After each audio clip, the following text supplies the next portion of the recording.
In the quiet solitude of her home, surrounded by a silence that was only occasionally broken by the rustling of pages, Fisby Louisa Callisto was concentrating on the latest edition of the local newspaper. The articles she flipped through were not pleasant. They told of a series of unexplained deaths that shrouded the local community in a thick fog of fear and bewilderment. As if on an ominous schedule, each new day carried news of a new victim, making this week especially dark and mysterious. Fisby, with her penetrating eye and keen mind, could not escape the feeling that what was going on concealed something far stranger and more frightening than might at first appear. She felt instinctively that the events described in the newspaper were not directly related to her, even though the murders were her prerogative. This series of deaths was something external, unexpected, and incomprehensible, which introduced a disturbing note into her already mystery-filled life. Each death, Fisby noted, seemed isolated and random, but the number of incidents and their regularity kept her on her toes, prompting her to speculate about a possible connection between them. Not being involved in these events only increased her desire to unravel the mystery, to understand what was behind the string of tragic occurrences plaguing her community. In eras when the shadows of threats loomed over great empires, figures emerged amidst the gloom with the power to rewrite history. One day the world was on the brink of destruction, standing on the brink of a catastrophe caused by a demon of unprecedented power, whose abilities could turn entire kingdoms into ashes. Just when despair was enveloping people's hearts and it seemed that hope had perished, an unusual heroine came on the scene, a saint with the gift of communicating with demons. Her appearance heralded a new era, an era in which salvation is possible even in the most hopeless of circumstances. This saint, whose kindness and strength of spirit knew no bounds, not only stopped the destruction, but was able to restore peace and harmony in the hearts of many. Her ability to speak with demons and find common ground with forces that seemed utterly evil opened the way to a peace that seemed impossible. In the midst of these incredible events, the saint found something that became a source of strength and inspiration for her, the love of her life. This love shed light on the dark corners of her soul, filling her life with meaning and joy. However, as in any story where light meets darkness, there was an antagonist. The saint's life was overshadowed by a villainous figure whose name was known to all, Fisby Louisa Callisto. This mysterious and powerful woman was determined and ambitious, her goals and aspirations bringing dissonance to the peaceful life the saint sought to build. Fisby Louisa Callisto, with her unique story and challenging character, became a symbol of the trials and obstacles the saint had to face on her way to a brighter future. The story of these two women, intertwined, created patterns of fate, in which love and hate, light and darkness went hand in hand, reminding everyone of the fine line between good and evil, which each of us crosses in pursuit of his goal. Fisby, an inspiring respect and awe-inspiring saint of the past, has been caught up in a whirlwind of intrigue and rivalry. Her heart was gripped by the desire to remain the one and only saint, a symbol of hope and faith for all. In this endless pursuit of greatness, Fisby was convinced that if she could get rid of her rival, the new saint, she would regain her rightful place in the hearts and minds of the people as a true saint. However, fate had it differently. Instead of regaining her greatness, Fisby faced the inexorable verdict of fate. Her actions against the new saint were uncovered, and as a result, Fisby was executed. This act not only ended her aspirations, but was a reminder that even in a world where miracles seem commonplace, actions guided by envy and malice inevitably lead to a sad outcome. Meanwhile, the new saint, the same one whose demise Fisby had plotted, went on to live a beautiful and inspiring life. It has become a symbol of forgiveness, kindness, and true holiness, a reminder that light always triumphs over darkness and good over evil. This story was embodied in the pages of the novel The Flower Taming the Monsters, where every character, every turn of the plot is filled with deep meaning and lessons that are relevant at all times. The story of Fisby and the new saint has become a legend, teaching readers the importance of honor, compassion, and true fortitude in overcoming the darkest of trials. One ordinary day, when life was going on as usual and nothing was about to change, the fate of Fisby, a student from Korea, changed dramatically. The tragic incident she was involved in was the beginning of her new life. After an accident where she was hit by a car, Frisbee found herself in a completely different reality, lying in a cradle and looking at the world through the eyes of a baby. In this new dimension, she was none other than the reborn Frisbee, owner of a new identity and heiress to a wealthy family, though she didn't know it yet. The sight of her grandfather looking at her with love and tenderness made her heart fill with joy and gratitude for the second chance given by fate. Being reborn in the body of a rich woman opened the door for Frisbee to a world where the possibilities seemed limitless and the prospects mesmerizing. This unexpected turn of events became a source of inspiration and motivation for her. The memory of her past life, in which she had been an ordinary student facing everyday worries and problems, now contrasted with the new reality where she was to master her role as the heiress of a powerful clan. With the realization that she now possessed not only wealth, but also opportunities that had been unavailable to her in her past life, Frisbee felt both excitement and joy at the anticipation of new adventures. This sudden change of fortune and transformation from an ordinary girl to a member of a powerful family was the beginning of her journey to realize that every new day in this world is a chance to fulfill dreams and achieve goals that seemed unattainable. Now, at the center of the events of a novel she could once only read, Frisbee was determined to seize this unique chance and make her mark on the history of this world.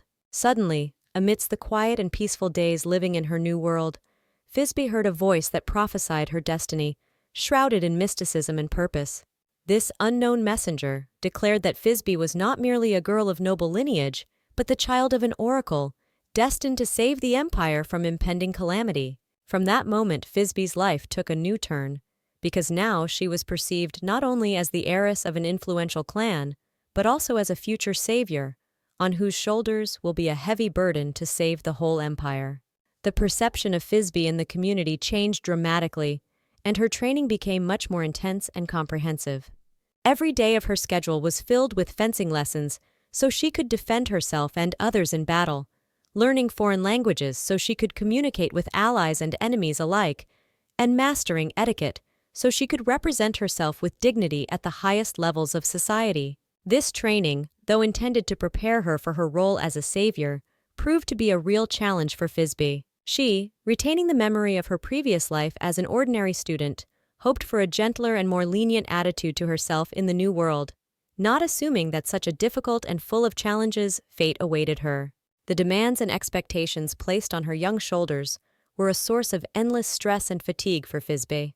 Every day spent in grueling training and classes reminded her of how far she had fallen from the life she had lived before her rebirth. It had been 6 long years since that momentous moment when Frisbee had experienced rebirth, but it was only now, after such a significant period of time, that she realized the fullness of her new existence. Fate, like a capricious director, rewrote her role in the drama of life, drawing her into the plot of the novel The Flower That Tames the Beast. With amazement, and at the same time horror, Frisbee realized that her character was not just a figurehead in the story, but a villain whose fate was predetermined by the author in the darkest possible way. Reality and fiction began to mix in her mind as she realized that the finale was not just defeat, but execution. This discovery created a whirlwind of emotions in her soul, from despair to fear of the inevitable.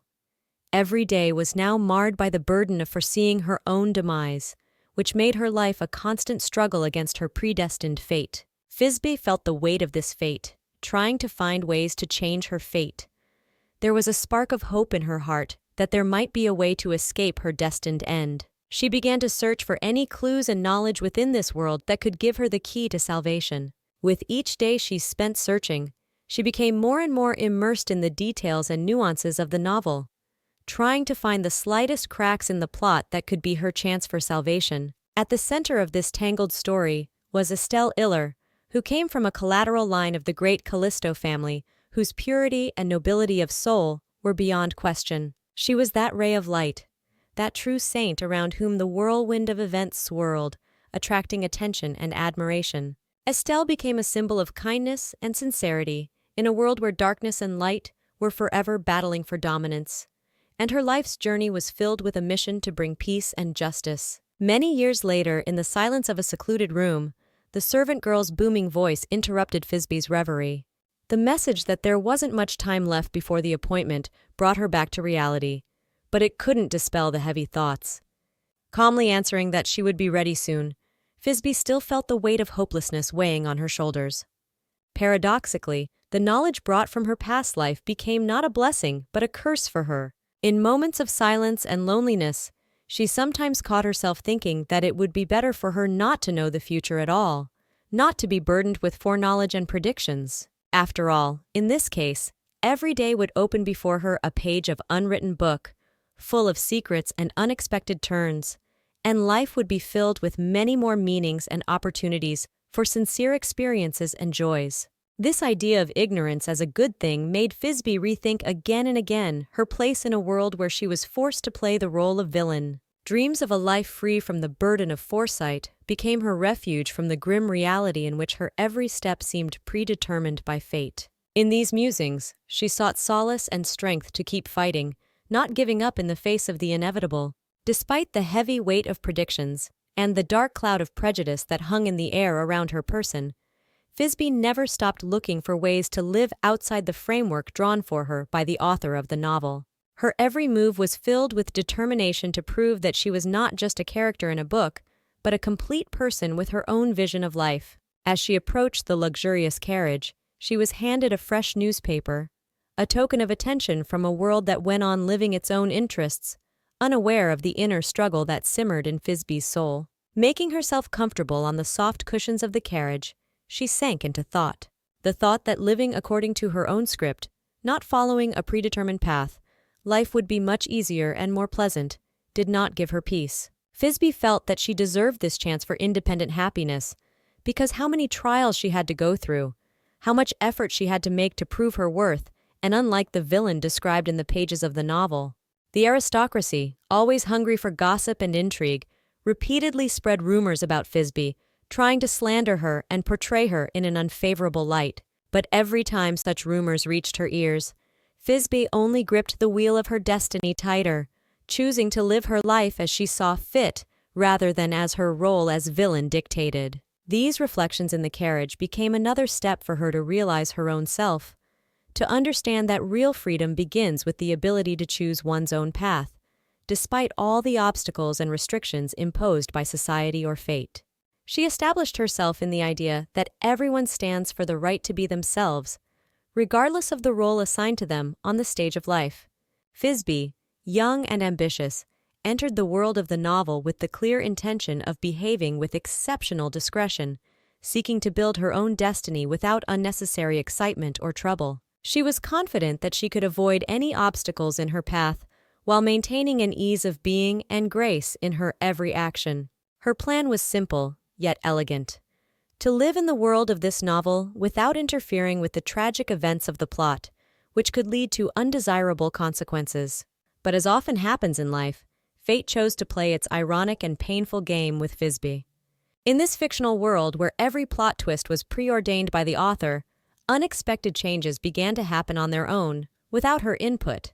Those characters whose deaths were integral to the story and should have been the result of Thisbe's actions started dying on their own. This was something incredible, for Thisbe made no effort to influence the course of events.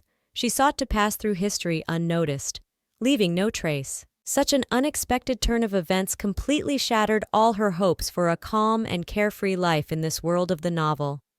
Instead of the promised refuge from reality, where she could find solace and peace, Thisbe found herself facing new, unknown challenges. These events made her think about how elusive and unpredictable the paths of fate can be, and that even in a world where you seem to have your finger on the pulse of a controlled reality, things can happen beyond your understanding and expectations.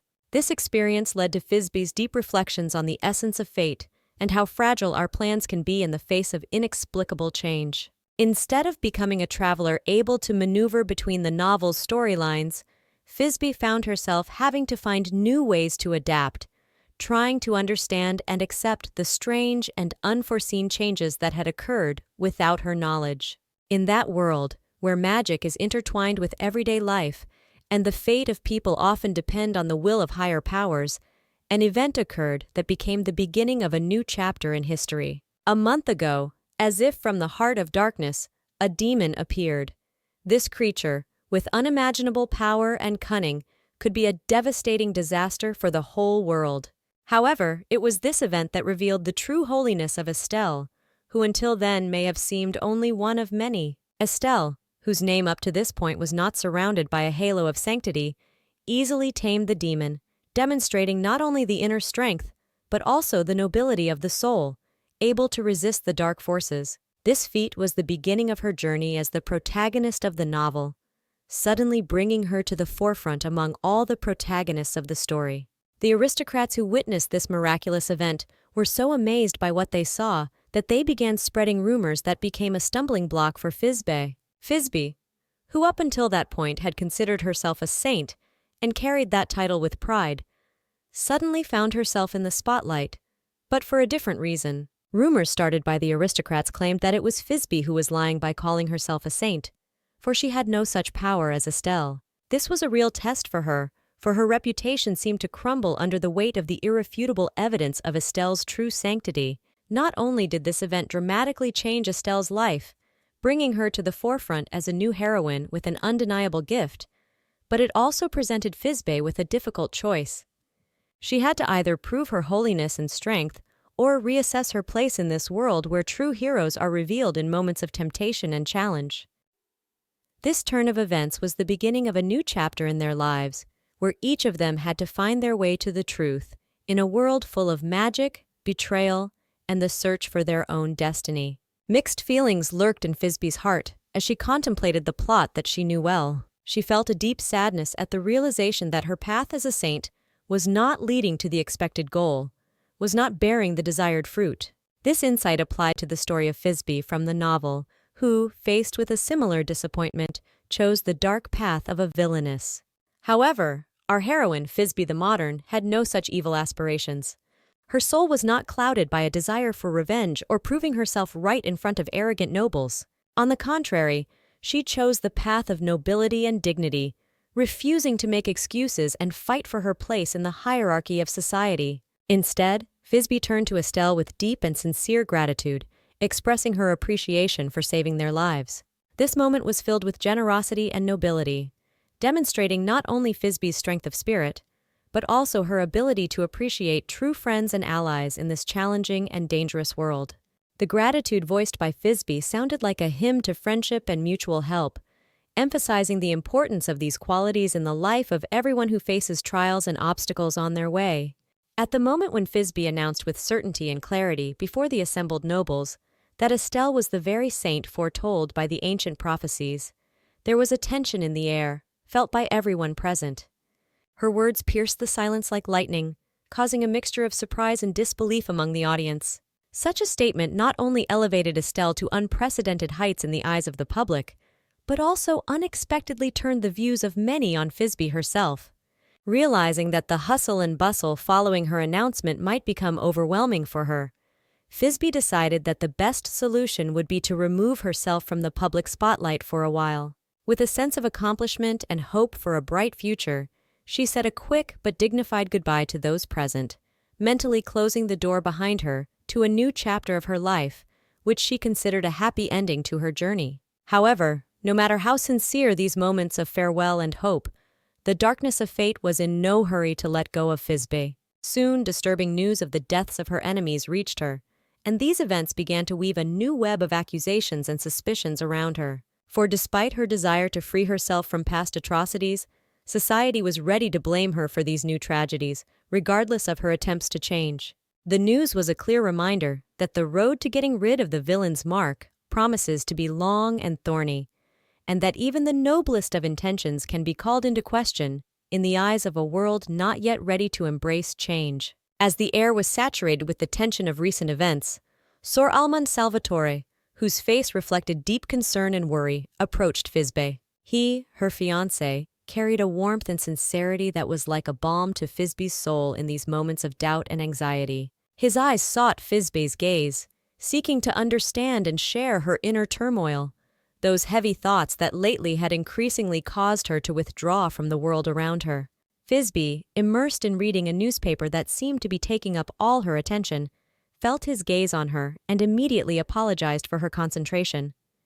There was a sincere, apologetic note in her voice, for she appreciated his care and understanding, which had been a pillar of support for her in these difficult times. Almond Salvatore, for his part, possessed an incredible gentleness and naivete, something Thisbe especially appreciated in him. His unquestioning loyalty and ability to see only good in Thisbe, even when events were not in her favor, made him a truly unique man in her life. In an affair that intertwined their fates, Almond remained at Thisbe's side to the very end, despite all the trials and tribulations that fell to their lot and the terrible errands that Thisbe gave him.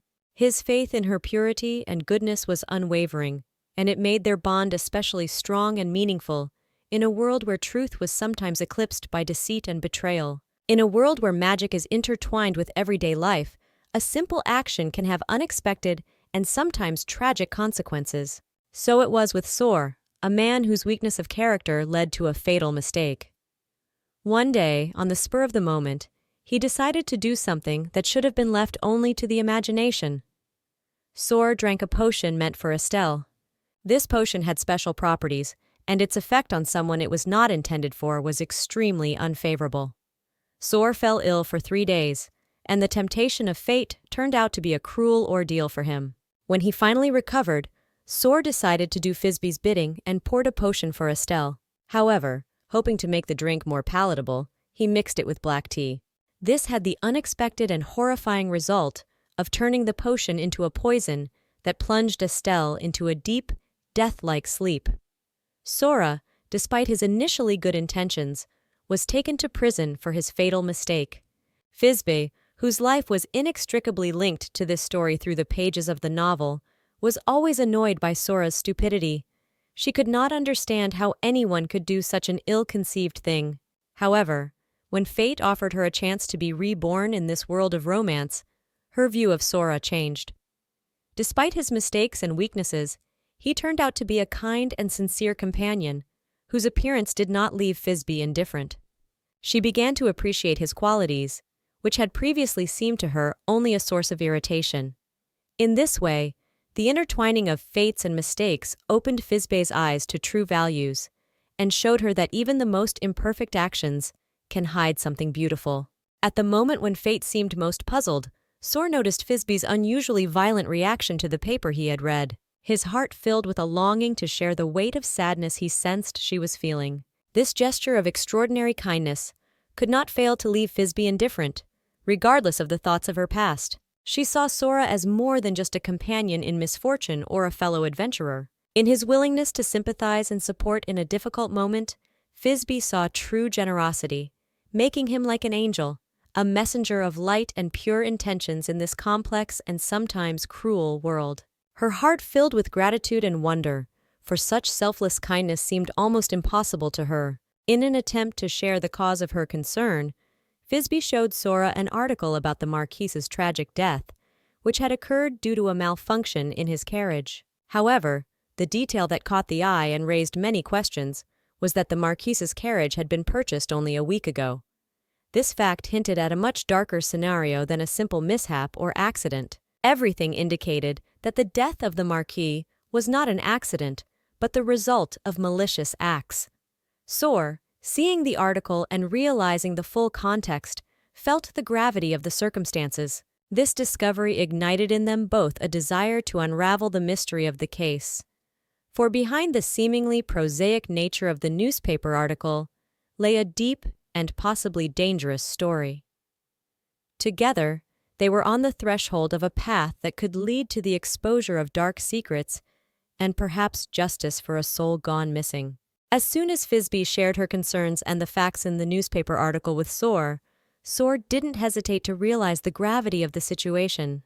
It became clear to him that the aristocracy, already displeased with Thisbe because of her failure to live up to the image of a saint expected of her, might use the tragedy as an excuse to accuse her of involvement in the deaths, including the latest disaster. This realization came to Sora at once, for the atmosphere of distrust and hidden threats around Thisbe was becoming more and more intense and burdensome. Having no illusions about her own position in society and the possible consequences, Thisbe found the strength to relax only next to Sor. It was like a small oasis in the desert of her worries. Sora had become not only a friend, but a support, a light in the darkness of the misunderstanding and alienation she felt from the others. He was the only one who continued to be by her side when Estelle, the new star of public attention, overshadowed Fizbe with her presence, leaving the latter in the shadows. In this world where loyalty and trust had become rare, Sora's presence by Fizbe's side was a priceless gift from fate, a reminder that true friendship and support could overcome any adversity.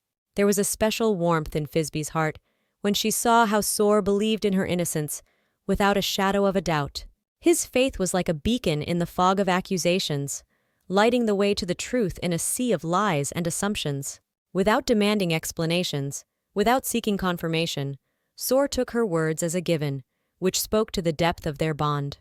The fact that all the accusations seemed directed solely at Fizbe, and only she seemed to be capitalizing on them, didn't make him question her purity. It was especially touching to see the genuine concern and worry for her well-being in Sora's eyes. His gaze, filled with selfless support and faith, spoke volumes, and it was those puppy dog eyes, as Fizbe fondly thought of them, that involuntarily wounded her heart, causing a storm of emotion. In them lurked a naivety, trust, and love that was so rare in their world.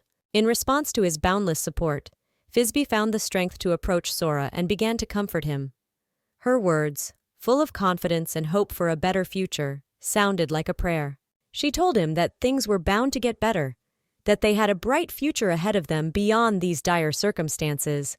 This moment of solace, when Fizbe became a pillar of support for Sora, emphasized the singularity of their relationship, where support and understanding were mutual, and their bond only grew stronger in the face of shared difficulties. Fizbe's peace of mind about her future, however, was that she was going to catch the culprit. In the shadow of threats and accusations, Fizbe found herself on the edge of an abyss from which there was no escape. The situation in which she found herself was more than deplorable. She, in an effort to clear her name and avoid further persecution, made the decision to relinquish her title as a saint, hoping it would be a gesture of goodwill that would help restore her reputation.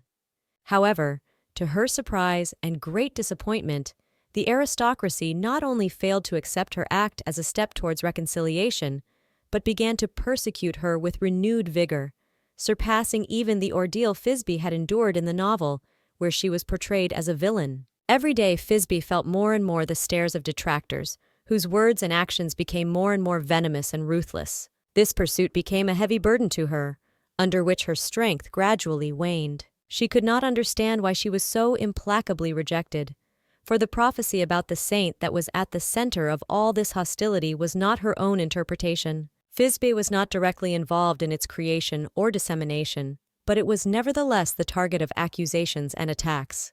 The feeling of being trapped in a trap, created through no fault of her own, and the injustice of her situation, made Fizbe seriously consider flight as the only possible escape. She realized that in the face of such an adamant and unreasonable attitude, she had no choice but to seek freedom where her past would not be a fetter on her. A decision took root in her heart: to run away to start her life with a clean slate, in a place where the false accusations and burdens of the past couldn't reach her. Fizbe stood on the threshold of a new challenge that could drastically change the course of her life. Aware that her family was making plans for her to marry Sora, she felt a new threat looming over her, perhaps even more serious than those she had faced before. This marriage, though it might have been an escape from the murder charges that came in waves, promised to rob her of her most precious possession, her freedom. To Fizbe, whose soul yearned for independence and the opportunity to decide her own fate, the prospect of being bound by marriage ties that would be imposed on her, not of her own free will, sounded like a sentence. But in addition to the personal tragedy of losing her freedom, Fizbe was concerned about Sora. In her heart, she knew that marriage to her would inevitably draw him into the whirlwind of his troubles, and the troubles she had faced. Not wanting to shift the weight of her problems onto Sora's shoulders, she felt the heavy weight of responsibility and concern for his future. Fizbe was torn between a desire to protect herself from unjust accusations and a desire to keep Sora uninvolved in her tumultuous and dangerous circumstances. A battle was brewing in her heart between her personal desire for salvation and her unyielding desire to protect her loved ones from the consequences of her own problems. Fisby realized that every decision she made in this confusing situation would have far-reaching consequences, not only for her own life, but also for the lives of those caught up in her complicated fate. In the depths of her reflection, Fisby involuntarily began to look for a way out of the situation, a place where she could not only find refuge from the clouds of accusations hanging over her, but also find a field for the realization of her extraordinary abilities. And suddenly, like a beacon in a dark night, a name flashed in her mind: the kingdom of Sais magic. This place was like a cozy little town, where completely different laws and rules reigned than in her homeworld. The main feature of Sais was that recognition and respect in this society depended not on ranks and titles, but on the presence and power of magic, which Fisby was fortunate enough to possess. As she pondered this, Fisby couldn't help but think about the fine line between magic and divine power, so much discussed in the novel that had become the unwitting source of her troubles. The similarities between the two forces were so great that even Fisby from the novel, due to the general ignorance of the population about magic, could not pick up on the differences between them. This inability to distinguish between magic and divine power suggested to her that perhaps she did possess something unique that could be recognized in Sais as well. The opportunity to travel to the realm of magic seemed to her like a chance for a fresh start, a place where her true abilities could be appreciated and not be the subject of gossip and accusations. This thought of a place where magic was the key to recognition and respect was a ray of hope for Fisby in the dark realm of her current circumstances. Fisby, a character in the novel, devoted herself to the tireless study of magic, truly believing that she was making an effort of her what she believed to be her already impressive divine powers. With each day spent studying volumes of ancient spells and magical rituals, her skills in the art of magic only grew stronger, making her a true master of her craft. This extraordinary dedication to her craft allowed Fisby to find confidence in her own abilities, and that she had what it took to become one of the powerful mages of her time. This confidence was the cornerstone of her dream to become part of Sais, a secret city where only the most skilled mages could enter. Sais was more than just a place. It symbolized sanctuary, an ideal haven for those who sought to escape persecution and find peace among like-minded people. However, the clouds thickened over her ambitions, as dark clouds of accusations began to gather over Fisby for a series of mysterious murders that rocked her homelands. These accusations were a true test of her plans and dreams. It was ironic that Sais, the city she considered her salvation and beacon of hope in a sea of turbulent events, had suddenly become a fortress with impregnable walls. The politics of Sais, where only immaculate souls were welcome, left Fisby on the doorstep of her dreams, desperate to prove her innocence and maintain a chance at salvation in this secluded corner of the world for mages. She decides to take matters into her own hands and track down the real culprit responsible for a series of mysterious murders. This plan was filled with determination and desperation, but at the same time carried risks that were deeply disturbing to Sora, Fisby's faithful companion. Sora, realizing the depth of the abyss into which Fisby might have fallen by her actions, could not hide his concern for her well-being. In an attempt to boost Sora's confidence and reduce his anxiety, Fisby reminded him of her skill in the art of swordsmanship.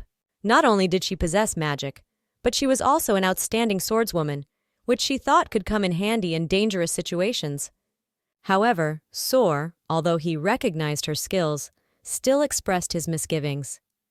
He emphasized that even with her skills, the path she had chosen was extremely risky. He was worried that any action by Fisby might not only fail to help prove her innocence, but might instead make her situation worse, especially since she was without the support of even her own family. Thus, while Fisby was armed only with her courage and determination to make her way through the thorns of accusations, Sora remained her devoted defender, regardless of the dark clouds gathering over their heads. His anxiety was a testament to his deep affection and faith in Fisby, while she, standing on the edge of the precipice, was preparing for the most dangerous test of her life. With genuine concern in his voice, Sora asked Fisby a question that concerned the series of mysterious deaths that had enveloped their shared environment. Could all these deaths, in her opinion, be nothing more than a series of unfortunate coincidences? Fisby, who had a keen mind and an equally astute eye for the events around her, replied with such seriousness that tension hung in the air. She emphasized that the number of deaths was too high to be written off as a coincidence. Thisbe herself, being at the center of all these tragic events and being the prime suspect, it is not without irony that if she was not directly involved, she would suspect herself. Nevertheless, she expressed hope that all this horror would soon be over, and in particular hinted at the imminent demise of the newspaper around which many of these deaths revolved. Sor, for his part, picked up on the newspaper's theme, adding that the editorial board has long been mired in financial debt. Rumors that it may soon close have been circulating for days, and it seems that the misfortunes heaped upon its employees are only hastening the inevitable collapse. This information left a sense of impending change in the air, foreshadowing a possible end to a dramatic chapter in their lives involving the newspaper and the mysterious events surrounding it. Following the exchange of grim news, the atmosphere between Thisbe and Sor suddenly became less tense when Thisbe expressed her joy over the impending closure of the newspaper. Her hopes for a humiliating end to the publication sounded almost like a dream she thought would come true. Sor, as if toying with the situation, responded to her words with a slight smile, promising that Thisbe's wish would soon become a reality. His playfulness added a note of lightness to their dialogue, but Thisbe seemed too absorbed in her own thoughts to do justice to his words. She quickly turned the conversation to a more serious topic, stating the need to catch the culprit behind all these events. This statement from Thisbe sounded like a cold shower to Sora, causing him to feel a sense of disappointment. Perhaps he had expected a more emotional response or support from Thisbe. Nevertheless, she took his reaction as a show of genuine concern and worry about their shared situation. Thisbe realized that their light jokes and hopes for the best masked the deep feelings and worries they both had about the tragic events that enveloped their lives. The gravity of Thisbe's situation was so great that she realized she might not just be accused, but lynched. However, in this maelstrom of fears and premonitions, the most disturbing was the upcoming event, which could unfold according to the darkest and most unpredictable scenario. The target of the next act of the tragedy was to be Count Lunette's son. This young man, burdened with an inferiority complex, mocked Thisbe, seeing her as a convenient target for his mockery. However, despite all her fervor and desire for revenge, Thisbe realized that the real threat was not from him, but from his father, Count Lunette. Count Lunette, whose influence in society was so great that it was like a shadow over the fate of many, could decide Thisbe's fate in one fell swoop. His power was limitless, and his ability to manipulate laws and people was almost mythical. In this world where power and influence decided everything, Thisbe realized that if the Count decided to blame her for the upcoming tragedy, her fate would be sealed without a single chance for vindication. The possibility of finding the real culprit and proving her innocence then seemed to her a glimmer of light at the end of the tunnel, which might at any moment be extinguished under the weight of the Count's decision. With each day approaching that fateful event, the air around Thisbe became more and more saturated with tension. She knew that she had more to do than just fight for justice or track down the culprit. Sor felt a heaviness in his heart as he contemplated Thisbe's inner world. He was saddened by the fact that Thisbe seemed to find no comfort even in the fact that her abusers were leaving this world one by one. However, deep within Thisbe's heart, true feelings were hidden behind a mask of indifference. She was actually relieved that those who had hurt her could no longer do so. But along with that relief came the heavy chains of accusation. The murders, though they concerned her abusers, put her at a severe disadvantage, making her the prime suspect in the atrocities. Thisbe was acutely aware that the main problem was the frequency of fatalities, which seemed to her a continuous series of troubles aiming to test her mettle. These thoughts were in the air when Sora had a sudden epiphany.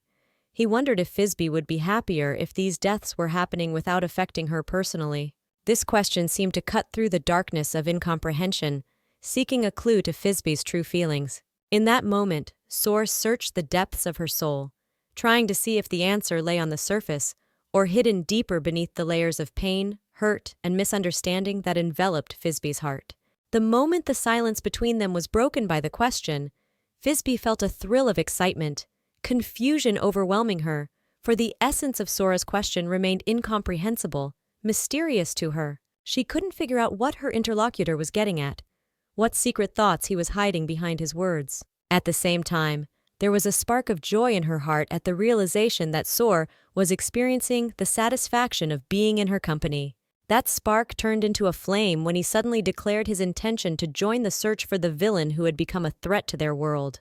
Thisbe was overwhelmed with gratitude and delight in the face of his offer, feeling that she was not alone in her fight against injustice. However, in the back of her mind, she could not yet even imagine that behind this gesture lay a dark secret that was soon to be revealed. Sor, her trusted companion and suddenly turned ally in the fight for justice, was actually the one who secretly massacred those whom Thisbe considered her enemies. These deeds he committed in secret, driven by the desire to see her happy, unaware that true happiness cannot be built on deceit and secrets.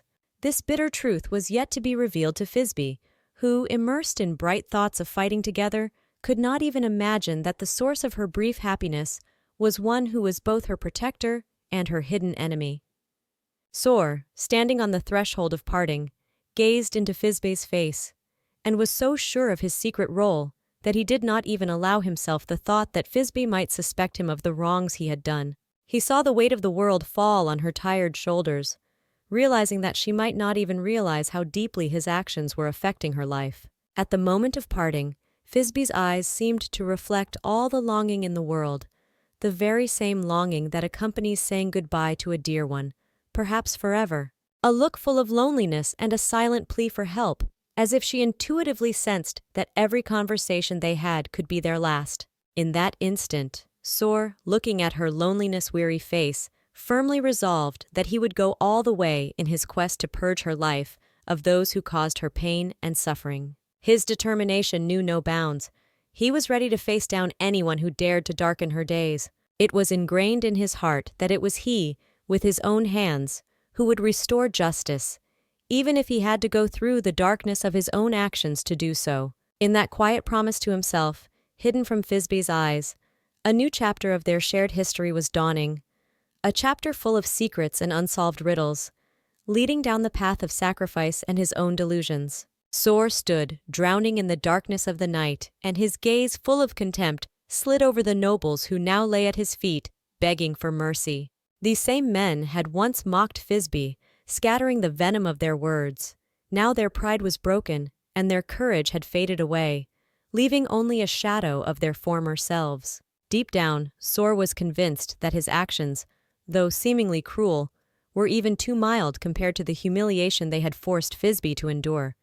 His heart was unyielding and his resolve unwavering. Loading himself into a carriage to set sail from the shores of vengeance, he found Lars there, who was already awaiting his return. Lars, whose words were always full of meaning, said without further preamble that Sora had a lot of work ahead of him, and asked if they were on their way back to the duchy.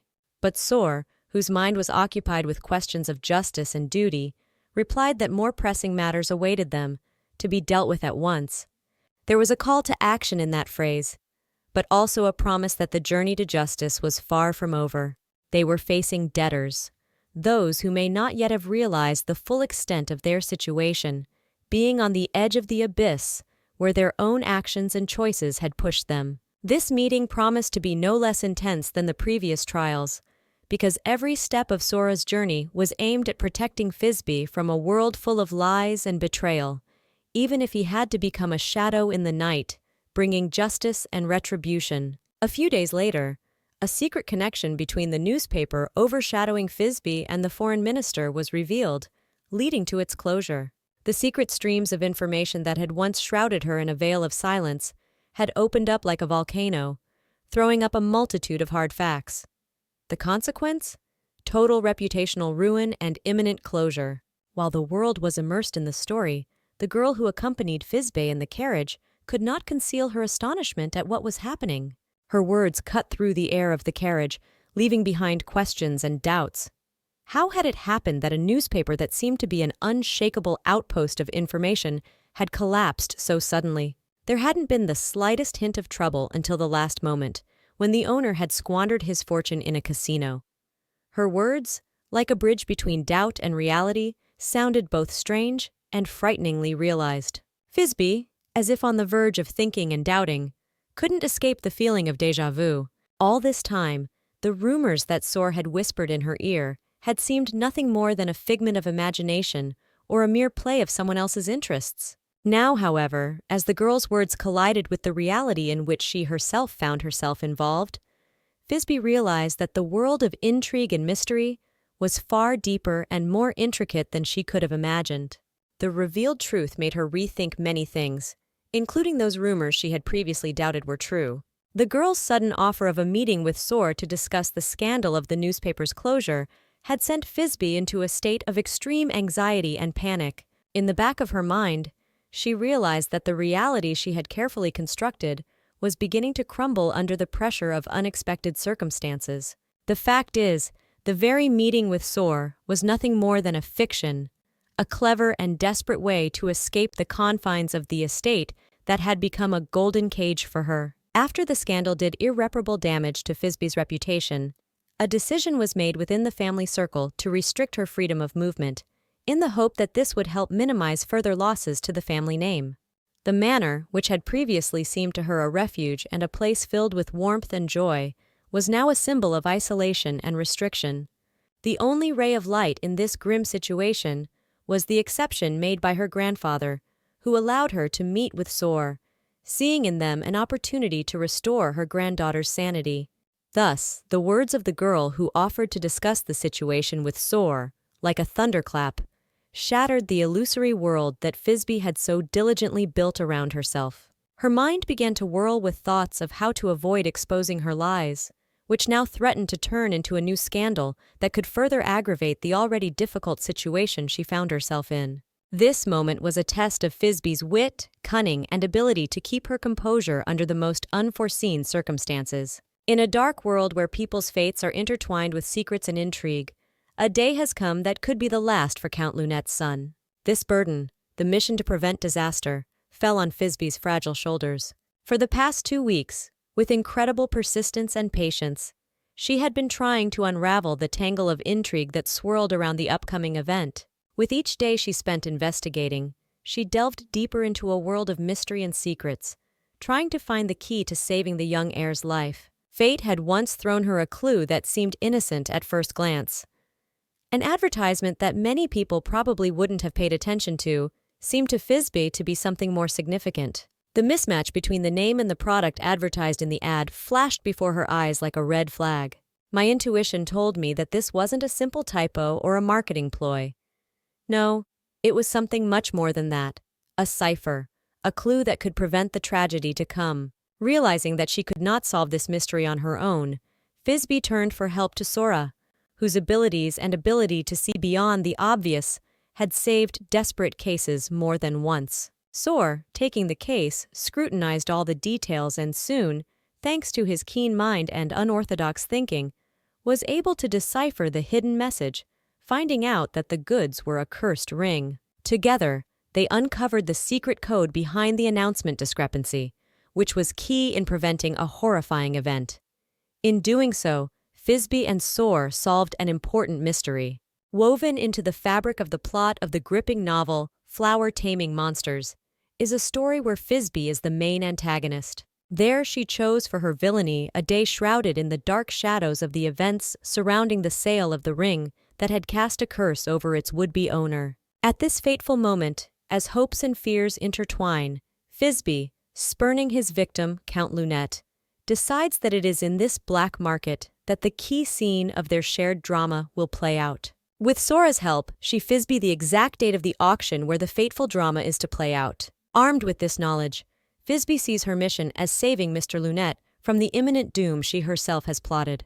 Under the roof of a gloomy building where death dealers and faces greedy for other people's misfortune have gathered, she prepares to outsmart fate, only to fail at the auction.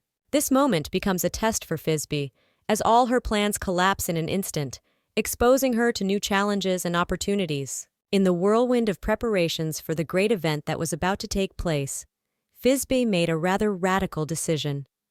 In order to ensure the necessary confidentiality and avoid any information leaks, she resorted to the extreme measure of putting her maid to sleep. It did not occur to her that there could have been any murder in such a quiet place. Everything seemed to be part of a larger plan to ensure that the auction would go off without a hitch or a hitch. Sitting beside her, Malone, a high-ranking member of the Information Guild, as if reading her mind, confirmed her fears. There was no doubt in his words that today would be a quiet day. His confidence and the calmness with which he spoke of the possible risks should have convinced Fisby of the seriousness of the situation. But there was a shocking revelation that added to the already tense atmosphere. Fisby could scarcely believe that she had been able to get the one who in the novel had been Estelle's closest ally. This discovery struck her as much as the fact that the maid had been put to sleep. The questions that swirled in her mind were full of bewilderment and worry.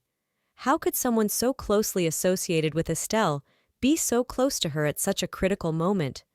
Was this a sign of betrayal, or perhaps part of a greater plan she didn't even know about?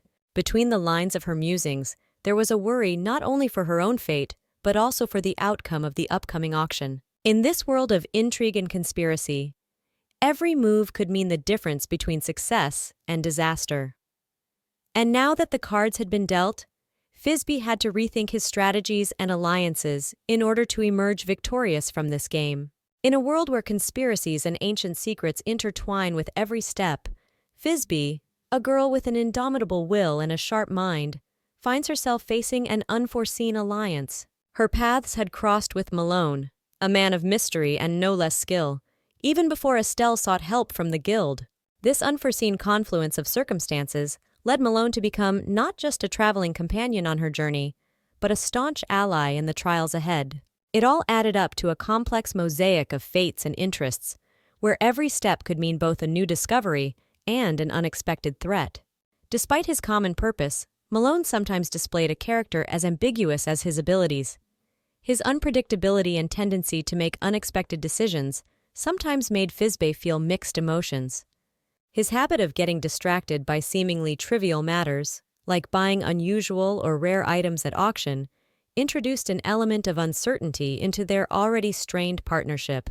However, when Malone offered to purchase the grimoire, an ancient and powerful magical scroll, Fisby felt a thrill. The subject had long beckoned to her, calling to her, promising her unexplored knowledge and power. But she could barely restrain herself from succumbing to temptation and distracting herself from her main mission. Malone's seeming lightheartedness knows no bounds, but his unexpected seriousness about certain issues made one wonder. Despite his playfulness and penchant for adventure, he did not lose sight of the true threats and challenges facing them. His statement that Mr. Lunette, a key figure in their case, was unlikely to be endangered at the auction showed the depth of his understanding of the situation. Malone, despite his unpredictability, had an uncanny ability to analyze the situation and anticipate the moves of his opponents, which made him a valuable ally in this game of fate and conspiracy. Thus, in this unusual alliance between Fisby and Malone, an uneasy interplay developed where trust and doubt went hand in hand, and their every action could lead to unpredictable consequences. In this story, where every step and every word mattered, they had to find a way to work together while remaining vigilant and ready for any challenges that might come their way.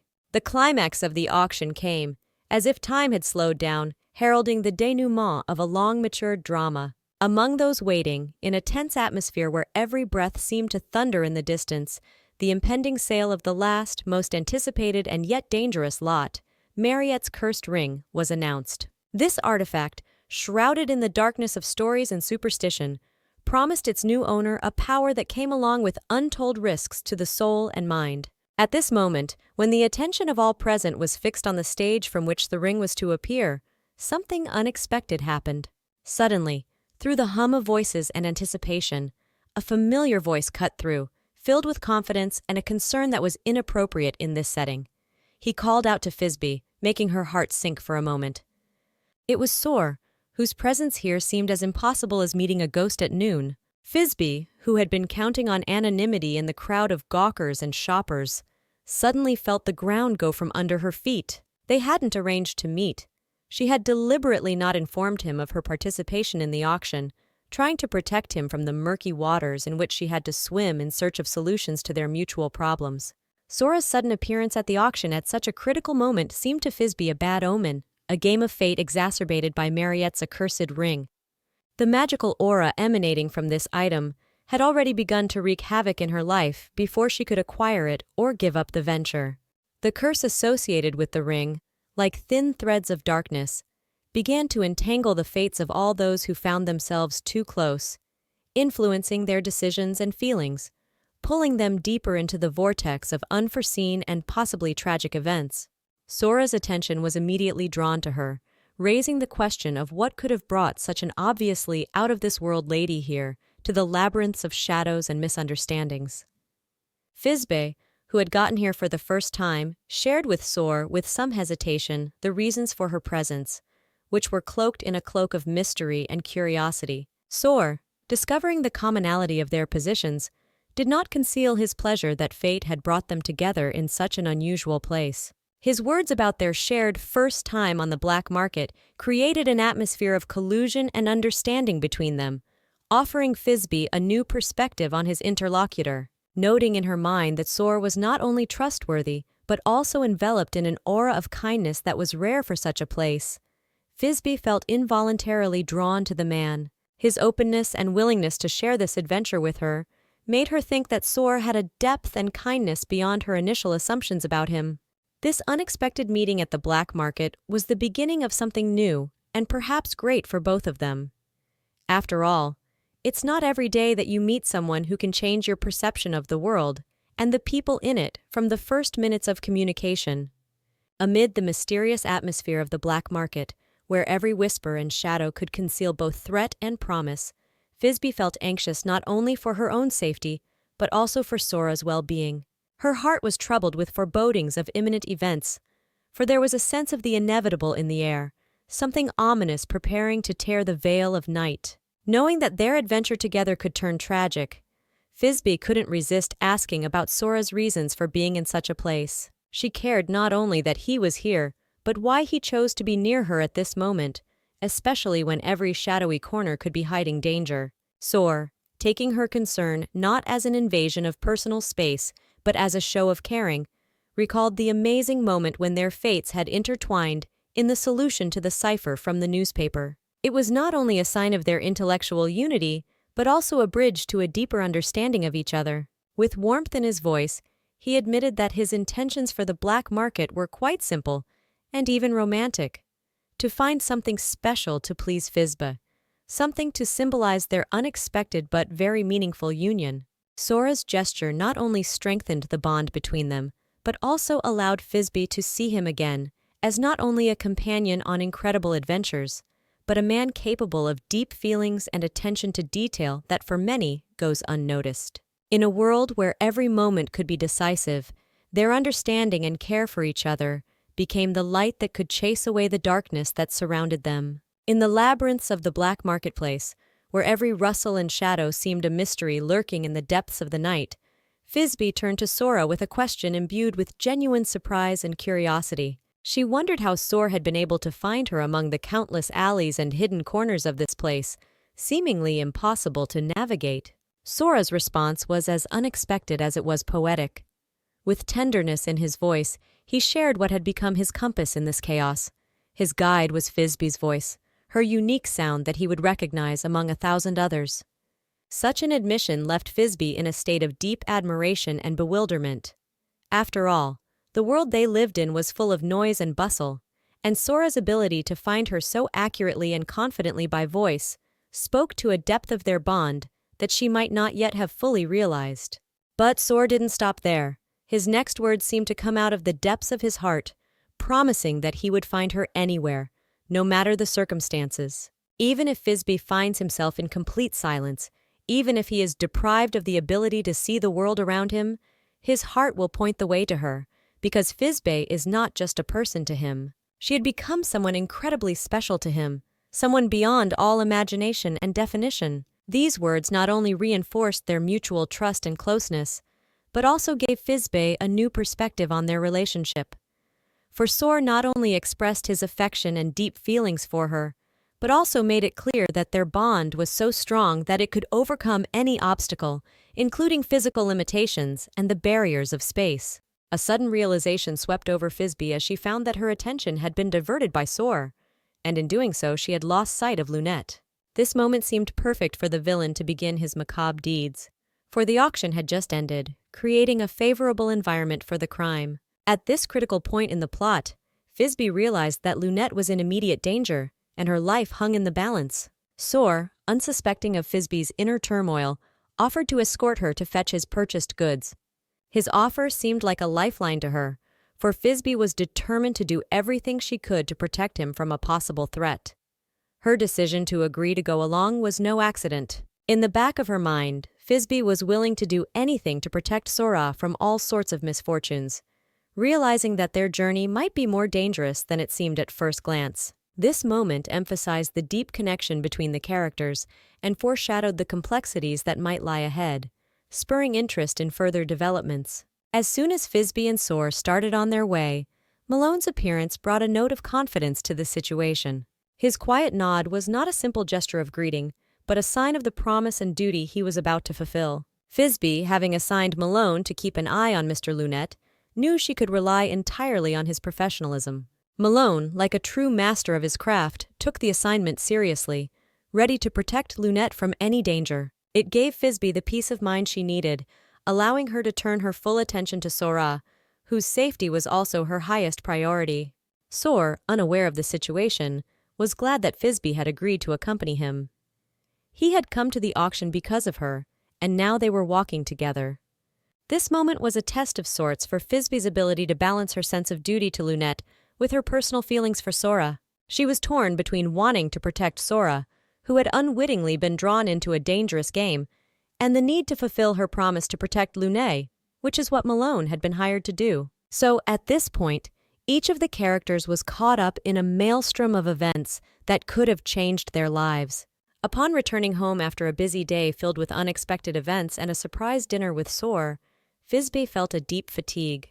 Her body and soul demanded a well-deserved rest after the storms that had hit her during the day. She sought to sink into the oblivion of sleep, to forget for a short time the hardships and experiences she had endured. However, as the world around her seemed to fade into the night ahead, echoes of someone else's conversation penetrated through the silence of her room. These words that Fizby suddenly heard were filled with seriousness and anxiety. The conversation mentioned that her very existence supposedly threatened the prosperity of their kind. They were elders whose opinions and decisions had an indelible influence on the fates of many, including Fizba. It was because of their pressure and strict views on the order of the clan that Fizby had to go through many trials on the way to his spiritual and personal growth. These trials, which should have strengthened her and confirmed her status as a saint in the eyes of the family, ended up turning out in favor of someone else, Estelle, a girl from a side branch of their family. The elders, believing Estelle to be a more suitable candidate, made every effort to rewrite her fate to include her in the main line of the family, thus calling into question everything for which Fizby had made such heroic efforts. Such revelations, heard unexpectedly and at such a moment of vulnerability, were a cold shower for Fizby, forcing her to rethink her place in her family and in the world. Despite her fatigue and desire for rest, these words caused a new surge of emotion and reflection in her about a future in which her role and importance to the clan remained in question. Fizby's bracelet, a piece of jewelry of exquisite beauty and incredible value, suddenly broke off, as if under the pressure of an invisible force, and its pearls, like dewdrops, scattered across the cold stone floor. This accident did not go unnoticed by the elders, whose eyes were instantly fixed on the incident, filling the room with a heavy silence. The Duke, the lord of this powerful house, grasped with lightning speed the full extent of what had happened and realized that the moment of truth had arrived. With the indestructible calm and majesty that only true rulers have, he addressed the assembled elders. His words sounded firm and unwavering. With his protection and support for Fizby, no topic that could injure her or question her position would be brought up. In this way, the Duke not only protected Fizby, but also emphasized his adamant decision to support her, no matter what the circumstances. Then came an order that sounded like thunder to the elders, to leave the estate immediately, unless they wished their own graves to be the swift and inevitable outcome of their stubbornness and aggression. The threat was explicit, and each of the elders felt its weight. Angry, but at the same time realizing the gravity of the situation and the Duke's intransigence, the elders began to slowly leave the estate. Their hearts raged with feelings ranging from anger to fear, but they were well aware that to oppose the Duke was to doom themselves to defeat. Thus, the day remained in the minds of all present as a reminder that true power and determination can change the course of events, making even the most powerful bend their heads before the unbending will of the ruler. After the tense atmosphere created by the clash between the Duke and the elders had subsided a bit, the Duke turned his gaze to Thisbe, his granddaughter, who seemed to have appeared out of nowhere in the midst of events. He asked her, with surprise marked by a note of joy in his voice, when she had managed to return to the walls of her native home. Thisbe, whose demeanor was always marked by grace and refinement, answered her grandfather's question with an elegant curtsy, thus formally signaling her return. This gesture was filled with deep respect and love for the head of the family, and at the same time emphasized her nurturing and awareness of her own role in the hierarchy of family relationships. Excitement seized Thisbe, however, at the thought that her unexpected appearance might have inadvertently interrupted an important dialogue between the Duke and the elders. Her concern that she might have caused unnecessary tension and conflict was evident. However, the Duke, as if reading her thoughts and feelings, quickly dispelled her doubts, assuring her that the conversation with the elders was already moving to its logical conclusion. Moreover, he confessed that he had long been looking for the right moment to put an end to this conversation, and Thisbe's arrival was just the right occasion for him to use to his advantage. In this way, the Duke not only reaffirmed his unwavering support and love for his granddaughter, but also skillfully turned a potentially awkward situation into an opportunity to strengthen his position while showing concern for Thisbe's well-being. Thisbe, the epitome of nobility and selflessness, could not stay away from family affairs, even though coming home was exciting and challenging for her. With a sense of duty to her grandfather's face, she expressed her concern in words, emphasizing that she wanted to ease his burden of the worries and anxieties he might have felt about her. However, the Duke, a man of iron will and strict principles, reacted unexpectedly calmly, saying that he was not worried about her at all. This answer, though seemingly detached, was not surprising to Thisbe, for she knew well that her grandfather's overriding passion had always been the honor of the family, which had become a kind of credo for him, more important even than the welfare of its members. Nevertheless, in the back of Thisbe's mind, perplexity encompassed some of the Duke's decisions, especially in the matter of Estelle's acceptance.